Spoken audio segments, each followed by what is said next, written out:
Aim right, achieve big at KR Mangalam University. Pune में कल जहां पर दंगा हुआ था, वहां अभी फिलहाल इस वक्त कैसे हालात बने हुए हैं, इस रिपोर्ट में देखिए सब कुछ। उग्र भीड़, पथराव, आगजनी, तोड़फोड़,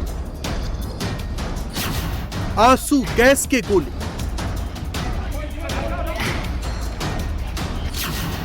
पुणे को किसने सुलगाया? सोशल मीडिया पोस्ट पर दंगा किसने कराया? पुणे में दो गुटों की लड़ाई, अचानक सैकड़ों की भीड़ कहां से आई? दंगे का मास्टरमाइंड कौन? सीसीटीवी से कितने आरोपियों की पहचान? ये पुणे के दौड़ में दंगा करने वाले उपद्रवियों का सीसीटीवी फुटेज है, जिसमें दंगाइयों की भीड़ हाथों में पत्थर और डंडे लेकर यवत स्टेशन रोड पर उत्पात मचाती नजर आ रही है। सड़क पर खड़ी गाड़ियों और घरों में तोड़फोड़ कर रही है।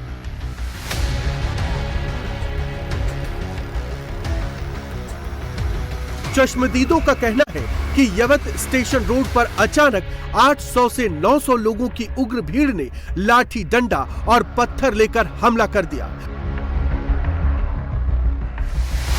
उनके सामने जो भी आया उसे तोड़ फोड़ दिया। बाहर कई गाड़ियों के शीशे फोड़े तो अंदर घरों में घुसकर खिड़कियों के कांच तोड़ दिए। यवत गांव में दंगाइयों ने जमकर कोहराम मचाया। इस वक्त हमें यवत स्टेशन रोड परिसर में और यहाँ जो मुस्लिम समाज के लोग रहते थे उनके घरों को, उनकी गाड़ियों को चुन चुन कर निशाना बनाया गया। तस्वीरें आप देखिए, जब दंगाई यहाँ से गुजर रहे थे तब उनके सामने जो जो गाड़ियां आती गई सभी गाड़ियों को निशाना बनाया गया। बड़े बड़े पत्थरों से गाड़ियों को तोड़ा गया। अभी भी आप देखिए किस तरह से गाड़ियों के जो सीट पर अभी भी बड़े बड़े पत्थर पड़े हुए। हमारे साथ वो लोग हैं जिनके गाड़ियों को निशाना बनाया गया। जितने मुस्लिम घर थे यहाँ पे तीन घरों को टारगेट किया यहाँ पे। अच्छा। और उन्होंने यहाँ पे एक मस्जिद है तो उसको भी टारगेट किया, ऊपर चढ़ के मस्जिद की तोड़फोड़ की। अच्छा, अंदर अब जहाँ पर हम आ रहे हैं एक और शख्स का घर है, यहाँ बताइए क्या हुआ, यहाँ क्या हुआ? यहाँ पे उन्होंने गेट तोड़ के अंदर आने की कोशिश की और यहाँ पे 2 गाड़ी को नुकसान किया और फिर घर पे भी पत्थर फेंकने की कोशिश की। देखिए यहाँ पर हम आपको एक गाड़ी दिखा रहे हैं। इनका कहना है कि दंगाई करीब 1000 से ज्यादा की संख्या में थे। अपने साथ बाहर से यह गेट बंद था लेकिन गेट तोड़कर खोलकर जो है वो अंदर घुसे और उसके बाद ये जो सामने एक गाड़ी खड़ी थी इस गाड़ी पर पथराव किया गया। इस गाड़ी को आप देखिए किस तरह से गाड़ी का हर एक हिस्सा जो है उसे तोड़ दिया गया है। पूरी तरह से गाड़ी को तहस नहस कर दिया गया है। ये गाड़ी आप देख रहे हैं। इसके अलावा दूसरी गाड़ी जो है वो यहाँ खड़ी है। इस गाड़ी पर भी पथराव किया गया। एक बड़े से ईंट से इस गाड़ी पर हमला किया गया था। इस गाड़ी के सीट पर अभी भी बड़े बड़े पत्थर हमें दिखाई दे रहे हैं। चश्मदीदों के मुताबिक उपद्रवियों की भीड़ ने किसी को नहीं बख्शा। घर में मौजूद महिलाओं पर भी पथराव किया गया। सामने आप देखिए इस घर पर भी पथराव किया गया। ये जो कांच है, ये कांच विंडो का जो कांच है वो पूरी तरह से टूट चुका है। दंगाई यहाँ पे भी घुस गए थे तो यहाँ पर भी आके उन्होंने पथराव किया। यहाँ पे लेडीज थी, उनको भी मारने की कोशिश की लेकिन लेडीज अंदर जाने की वजह से बच गई तो पत्थर मार के ऊपर कांच वगैरह फोड़ दिया पूरा। हाँ। ये जो हिस्सा इस विंडो को तोड़ डाला गया है। दंगाई अपने साथ बड़े बड़े पत्थर लेकर आए थे। इस तरह की जानकारी फिलहाल सामने आ रही है। साथ ही में जिन जिन घरों को, जिन जिन गाड़ियों को नुकसान हुआ है वहां पर पुलिस की टीम पहुंच रही है ताकि यह पता लगाया जा सके कि आखिर इस दंगे में कुल कितने लोग शामिल थे। जो दंगाई आए थे क्या वह स्थानीय नागरिक थे या फिर बाहर से आए हुए थे, इसका भी पता लगाने का प्रयास किया जा रहा है। कुछ और पीड़ित है उनसे बात करने का प्रयास हम करते हैं। दादा बताइए क्या नाम है आपका, क्या स्थिति थी यहाँ पर? मेरा नाम अबुला सैयद है। ये मेरा घर है। इधर आके 200 400 500 लोगों ने घर पत्थर मारे है घर गाड़ी पे और घर का भी काफी नुकसान किया है। अंदर कैसे दाखिल हुई ये बताइए? गेट को तोड़कर अंदर दाखिल हुए वो। सवाल यह है कि आखिर इतनी भीड़ अचानक कहां से आ गई? दंगे की शुरुआत कहां से हुई? भीड़ को किसने बुलाया, किसने उकसाया? दंगाइयों ने चुन चुन कर किसे निशाना बनाया? पुणे में हिंसा क्यों भड़की, उसकी वजह भी आपको बताएंगे, लेकिन उससे पहले हिंसा की तस्वीरें देखिए। कैसे उपद्रवियों की भीड़ ने पुलिस की मौजूदगी में उत्पात मचाया और पथराव किया।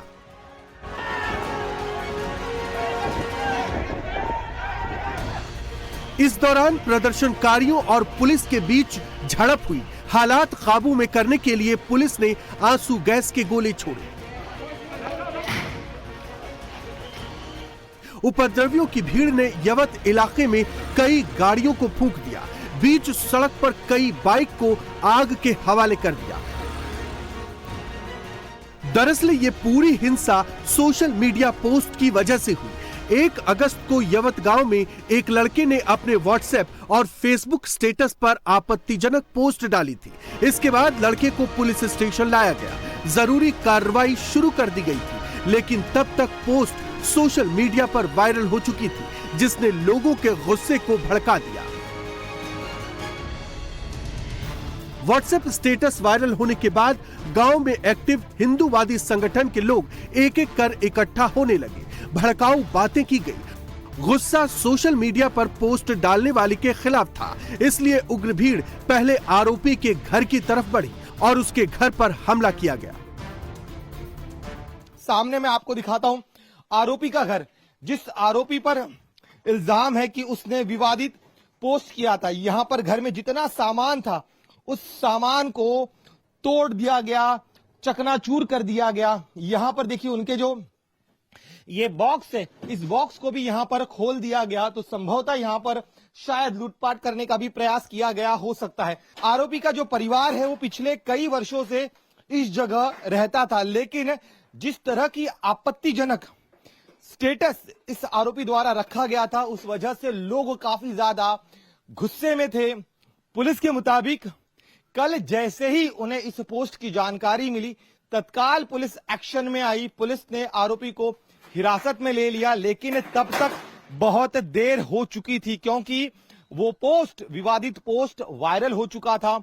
इस गांव में रहने वाले लोगों को जैसे ही इस पोस्ट की जानकारी मिली, बड़ी संख्या में यहां पर लोग इकट्ठा होने लगे और इस घर पर एक तरह से धावा बोल दिया गया।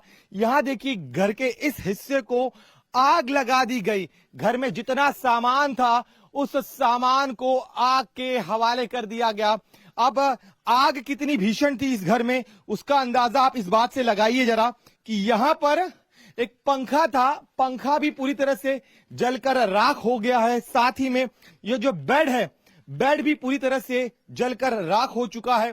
यहां दाईं तरफ आप इस कबोर्ड को देख रहे हैं, कबोर्ड में जितना सामान था वो आग में धू धू कर जल गया। साथ ही में इस घर के जो अन्य सामान हैं वो भी अब राख हो चुके हैं।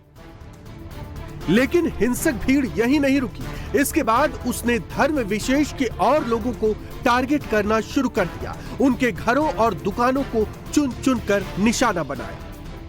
यवत गांव में हुई हिंसा में एक बड़ा पैटर्न नजर आ रहा है। दंगाई लग रहा है कि पूरी तैयारी के साथ आए थे। इस वक्त हमें पुणे सोलापुर हाईवे पर स्थित अल्फा कलेक्शन नाम की दुकान के बाहर, जिस पर दंगाइयों ने जमकर पथराव किया था, इस दुकान के ठीक बगल में है न्यू मल्हार साड़ी सेंटर। इन दोनों ही दुकान के मालिक का नाम है परवेज। प्रत्यक्षदर्शियों के मुताबिक बड़ी संख्या में दंगाई दोपहर के वक्त यहां पर पहुंचते हैं और वो पूरी तैयारी के साथ यहां पर आए थे। ये हम इसलिए कह रहे हैं आपको क्योंकि जो पथराव किया गया है बड़े बड़े पत्थरों से, इस तरह से जो बड़े बड़े पत्थर हैं, इन बड़े बड़े पत्थरों से इस दुकान पर जमकर पथराव किया गया है। साथ ही में सड़क के किनारे जो ब्लॉक्स होते हैं उनका भी इस्तेमाल किया गया और हर तरफ अगर आप देखेंगे तो यहां पर सिर्फ और सिर्फ कांच ही नजर आ रहा है। तो इतनी ज्यादा तैयारी के साथ दंगाई यहां पर आए थे। और यहां पर देखिए, जब हम ऐसे बड़े बड़े पत्थर देख रहे हैं तो सड़क के किनारे ऐसे पत्थर बहुत कम मिलते हैं। तो ऐसे में क्या यहां पर जो तैयारी की बात सामने आ रही कि शायद प्री प्लान्ड यह दंगा हो सकता है, क्योंकि इस तरह के ब्लॉक्स हम देख रहे हैं, इस तरह के बड़े बड़े जो पत्थर है, इन बड़े बड़े पत्थरों से इस दुकान पर को निशाना बनाया गया। हर तरफ सिर्फ और सिर्फ कांच ही बिखरा पड़ा हुआ है। एक और बड़ा पत्थर मैं आपको दिखाता हूं, देखिए।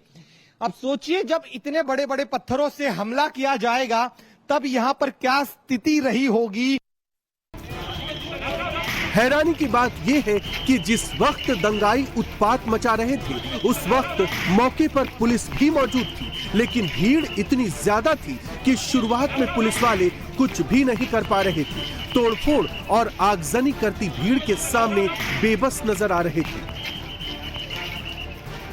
ऊपर आप देखिए किस तरह से दुकान का जो बाहरी हिस्सा है उसे पूरी तरह से तोड़ दिया गया है। साथ ही में इस जगह पर जो कांच था वो कांच पूरी तरह से टूट गया है। यहाँ पर जो अन्य सामान रखे गए थे उससे जो है हमला किया गया इस दुकान पर। देखिए यहाँ पर हर तरफ सिर्फ और सिर्फ कांच और बड़े बड़े पत्थर नजर आ रहे हैं। तो जो लोग घटना के वक्त इस जगह पर मौजूद होंगे, सोचिए उनकी क्या हालत हुई रहेगी।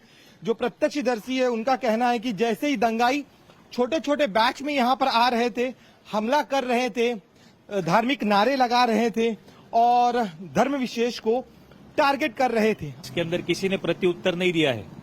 हम उनके साथ थे, उनका घर जिसने किया है ये टंटा, उसके घर गिराने के लिए हम साथ में थे।